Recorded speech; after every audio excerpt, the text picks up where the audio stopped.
Ini saya berharap kepada seluruh masjid-masjid di Indonesia, tadi itu membangun masjid, memperindah masjid, mempercantik masjid, baguslah, itu silakan saja. Tapi juga diperhatikan bagaimana kaum disabilitas bisa menikmati masjid itu. Teman-teman atau saudara-saudara disabilitas yang berkebutuhan khusus juga sangat berkepentingan menerima hak layanan ibadah di masjid.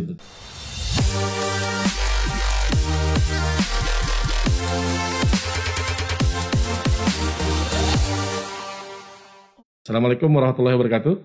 Waalaikumsalam warahmatullahi wabarakatuh. Apa kabar Pak Direktur? Sehat-sehat? Sehat dan masih puasa. Alhamdulillah. Boleh kita izin lepas ininya dulu Pak Direktur, maskernya? Siap.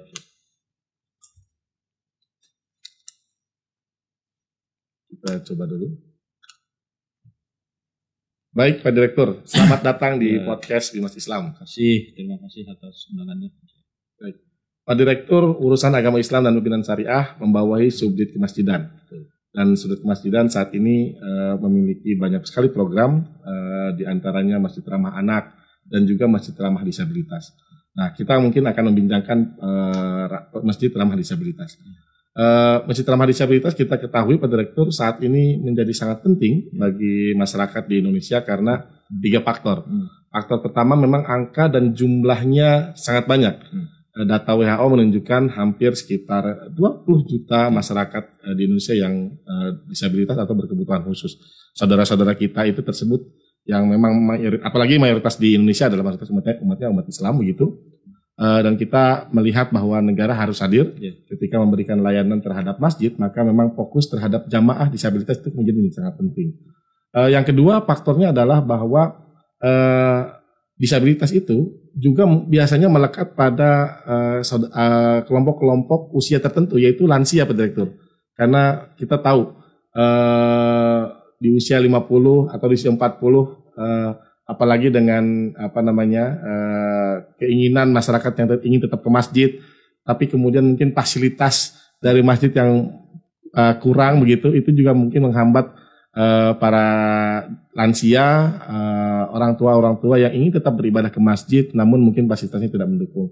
Dan faktor yang ketiga mungkin tingkat kerentanan Indonesia yang berada di wilayah cincin api, di mana musibah-musibah, bencana alam seringkali terjadi dan menyebabkan adanya rumah yang hancur, kemudian banjir, hanyut, dan kira-kira menyebabkan rentannya fisik dari masyarakat di Indonesia itu kemudian bisa terkena musibah. Kira-kira itu 3 faktornya Pak Direktur. Nah, kami ingin mengenal lebih jauh ingin mengetahui lebih jauh bagaimana Pak Direktur memahami Masjid Ramah Disabilitas yang kira-kira tingkat kebutuhannya saat ini semakin dirasakan oleh saudara-saudara kita tersebut. Ya, saya kira betul itu bahwa sekarang ini kan ada orang Indonesia ini ada kecenderungan membangun masjid itu indah, mewah. Fisiknya. 2 lantai, ada 3 lantai. Tapi tidak ramah bagi mereka yang berkebutuhan khusus tadi. Seperti mereka mungkin yang punya kekurangan fisik, tidak bisa naik ke atas, naik tangga, tidak disiapkan gitu. Nah, sepertinya membuat bangunan masjid itu untuk orang sehat semua gitu. Betul, orang yang secara fisik mungkin tidak ada persoalan gitu. Betul. Nah, oleh karena kami ini juga membuat satu program. Tadi kita sampaikan kepada masyarakat bahwa kita dalam membangun masjid ini juga harus peduli terhadap kaum disabilitas betul. Karena mereka juga adalah butuh akan pelaksanaan ibadah. Betul.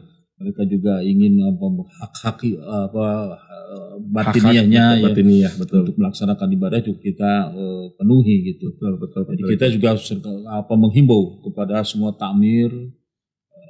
Kita sedih banyak saudara-saudara kita mungkin yang berkebutuhan khusus tidak bisa melaksanakan ibadah semestinya di tempat yang layak itu. Betul. Karena tadi itu ada bikin 2 lantai, 3 lantai mewah sekali. Tapi bagaimana jalan untuk ke atas itu ram, kemudian untuk kursi roda begitu gitu ya. Termasuk saya dapat informasi beberapa waktu yang lalu ketika Olimpiade Parkim ya. Betul. Para Olimpik. Para atlet di Indonesia ini mereka melakukan kemarin beberapa waktu yang lalu di kita ada ketika mereka melaksanakan ibadah kesulitan di Jakarta Sangat ini. kesulitan di Jakarta. Ada Jakarta masjid-masjid ini tidak ramah dengan kaum disabilitas. Betul. Ini segera tantangan buat kita semua. Siapa termasuk masjid-masjid besar kita. Tantangan dan PR besar kita. Nah ini kita pemerintah punya dalam ini Kementerian Agama, kami yang mengurus kemasjidan, setidaknya kami memberikan informasi dalam membangun masjid ini. Tolong perhatikan juga kaum disabilitas. Siapa Dokter? Undang-undang sebagai payung hukum yang kemudian menjadi amanat kehadiran negara, kalau tidak salah adalah Undang-Undang Nomor 8 Tahun 2016 tentang disabilitas. Undang-Undang Nomor 8 Tahun 2016 tentang disabilitas untuk amanatnya tentu saja melingkupi semua unsur kementerian, melingkupi semua unsur kelembagaan negara.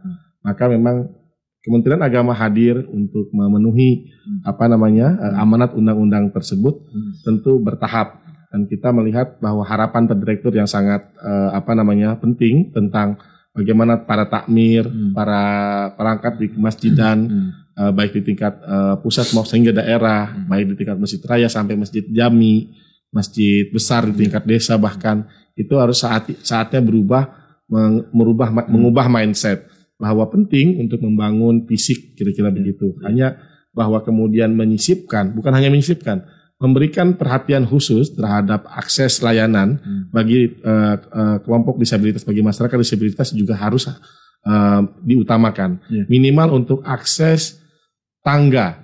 Tidak banyak. Jadi mulai dari tempat wudhu. Betul. Juga kan mungkin mereka harus kayak kita di Masjid Haram itu kan. Di Haram, ada buat tempat duduk. Contoh baik.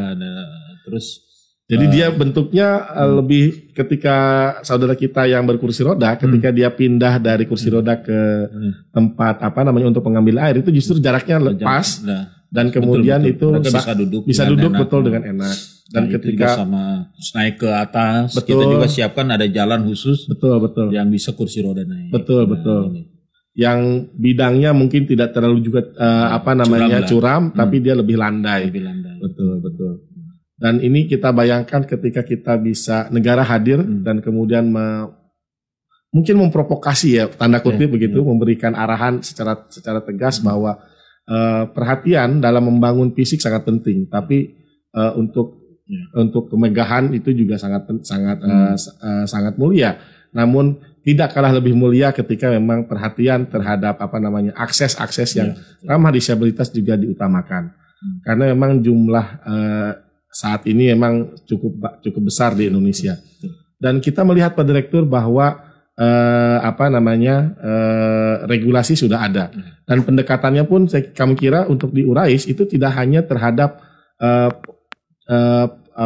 pemaksimalan bagaimana akses ramah disabilitas juga dikerjakan oleh teman-teman di unit kerja subdit kemasjidan, tapi juga di subdit yang lain. Pak Direktur kalau tidak salah pernah mengeluarkan buku fikih disabilitas, menerbitkan ulang buku fikih disabilitas, di mana di kepustakaan Islam, di mana di dalamnya juga memberikan informasi bagaimana seorang disabilitas netra misalnya itu ketika memang dalam posisi ibadah, mereka misalnya tidak saat ini mungkin kebanyakan belum dapat kesempatan menjadi imam. Padahal kalau kita lihat di Arab Saudi sana itu Imam Sudes itu juga disabilitas netra. Bahkan Imam Bukhari itu juga disabilitas netra. Dan kalau kita geser sedikit ke negara lain, Sudan itu juga disabilitas netra. Bahkan Presiden kita Kiai Haji Abdurrahman Wahid juga disabilitas netra. Nah, buku fikih disabilitas ini menjadi bagian dari dukungan negara, Pak Direktur. Ya betul, karena memang sangat minim sekali. Sangat minim sekali akses informasi. Mereka juga perlu pemahaman dari segi syariah gitu. Nilai syariahnya betul. Bagaimana mereka berwudu kalau kakinya misalkan betul. Terus bagaimana kalau anggota tubuhnya mungkin ada yang tidak ada. Betul. Itu kan butuh sekali mereka. Pemahaman fikihnya dari segi syar'inya. Nah, itu kita penting. Oleh karena ini tuntunan juga bagi tuntutan misalnya. Betul. Masyarakat yang tadi itu mereka sekarang waktu itu memang sangat termarginalkan sekali. Sangat termarginalkan. Mereka ingin butuh melaksanakan ibadah ada kesulitan dari segi hukum agamanya. Ya. apalagi sarana-sarananya tadi. Betul. Makanya kita beberapa waktu yang lalu kita di Masjid Istiqlal ya. Oh, Masjid Istiqlal, betul. Contoh terbaik itu, best kita practice. waktu itu kita melaksanakan sholat Idul Adha kalau tidak Sholat salah. Idul Adha, betul. Kita menyiapkan ada penterjemah dengan menggunakan bahasa isyarat. Juru bahasa isyarat, betul. Nah, ini terus kaum disabilitas yang lain bisa ikut, yang berkebutuhan khusus ini bisa naik ke atas. Dan kursi rodanya masuk dalam sop pertama kalau nggak salah kami lihat dari foto yang ada. Saya dipeluk oleh salah satu peserta itu. Mereka menangis, Pak. Subhanallah, saya baru lihat ini dalamnya Masjid Istiqlal seperti ini. Itu selama ini saya lihat di luar aja Istiqlal itu seperti apa. Ya Allah. Kalau ingin saya merasakan ini masjid terbesar di Indonesia, di Asia Tenggara malah. Nah ini, tapi saya bagaimana bisa masuk di dalam itu? Hanya paling tahu di TV gambar-gambar saja katanya.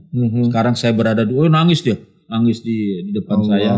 Nah, ini Pak, bagaimana kalau terus dikembangkan seperti ini? Makanya kita masukkan pada saat rapat di Istiqlal, saya sampaikan hal seperti itu, bahwa ini perlu diperhatikan lah. Betul. Terus ada juga katanya yang mengkritik waktu itu, jangan-jangan kursi rodanya ini bekas menginjak barang najis dan lain-lain. Nah, saya kira kita jangan mencari kolon najis itu yang mungkin yang dohir lah yang terlihat. Jangan sampai ini bekas nginjeknya di mana segala macam dicari-cari. Saya kira nggak usah seperti najis jangan dicari-cari. Jangan sampai seperti itu. Siap. Lalu yang kedua, saya bilang kemarin dengan di Istiqlal, dengan pengurus Istiqlal, bila pun disiapkan lah. Betul. Di depan itu kursi roda khusus. Misalkan perpindahan dari luar ke dalam. Nanti saya kira setelah Istiqlal bisa membeli support betul itu Pak Direktur. 100 kursi roda nggak masalah sebenarnya. Amin. Atau mungkin banyak lah orang yang mau menyumbangkan, kalau mungkin ada diinformasikan bahwa Istiqlal ini menerima kursi roda segala macam, saya kira akan banyak yang mau membantu. Amin. Nah, saya kira ini penting lah gitu. Jadi kalau memang itu dianggap dilakukan seperti itu, ya kita siapkan lah yang lainnya. Nah ini buat kita ini Daum Disabilitas adalah mereka saudara kita, mereka ingin melaksanakan ibadah mungkin lebih khusyuk dibandingkan kita gitu. Nah ini perlu difasilitasi dengan baik nih. Betul. Nah ini saya berharap kepada seluruh masjid-masjid di Indonesia tadi itu membangun masjid, memperindah masjid, mempercantik masjid, baguslah itu silakan saja. Tapi juga diperhatikan bagaimana kaum disabilitas bisa menikmati masjid itu. Siapa Direktur? Kalau contohnya di Jakarta kalau tidak salah selain Istiqlal sudah memulai Ciganjur Jakarta itu El-Sipa mungkin bisa kita jadikan sebagai sampling ya Pak Direktur ya. Silakan nanti. Dan hampir semua sekarang termasuk Al-Hamjad sudah. Oh Al-Hamjad. Sebagai pengurus di sana. Alhamdulillah Pak Direktur. Artinya ada dari bawah ke atas itu sudah ada akses yang memudahkan. Jalan itu. Juga mungkin yang paling sederhana mungkin kursi-kursi. Ya gitu yang kursi-kursi kecil yang mungkin bisa difasilitasi. Itu kan di Haram. Betul. Wow, terima kasih sekali Pak Direktur. Ini sangat luar biasa karena negara hadir dengan betul-betul wajah yang ramah. Bahkan nilai-nilai kemanusiaan kemudian muncul dan kemudian mengemuka dan akhirnya menjadi contoh terbaik bagi masyarakat kita bahwa ternyata ibadah saat ini khususnya di masjid itu tidak memang sifatnya sangat terbuka. Dia tidak terbatas oleh masyarakat saja yang di level-level ekonomi tertentu. Kemudian ternyata dari segi keterbatasan fisik, teman-teman atau saudara-saudara disabilitas yang berkebutuhan khusus juga sangat berkepentingan menerima hak layanan ibadah di masjid. Betul, saya kira itu. Demikian. Harapan saya seperti itu. Baik, terima kasih. Masjid-masjid yang ada di Amin. Indonesia. Kita dukung terus Pak Direktur. Semangat terus Pak Direktur. Masih terus. Sampai jumpa dalam pertemuan selanjutnya. Mungkin kita akan membahas tema-tema lain tentang masjid ramah lingkungan hidup. Bagaimana sampah itu dikelola, dijadikan masjid sebagai wadah bank sampah. Masjid bersih dan sehat. Pendidikan, ekonomi dan lain-lain. Sangat luar biasa materi kita kali ini Pak Direktur. Sampai jumpa pada pertemuan di podcast selanjutnya. Terima kasih. Assalamualaikum. Waalaikumsalam warahmatullahi wabarakatuh.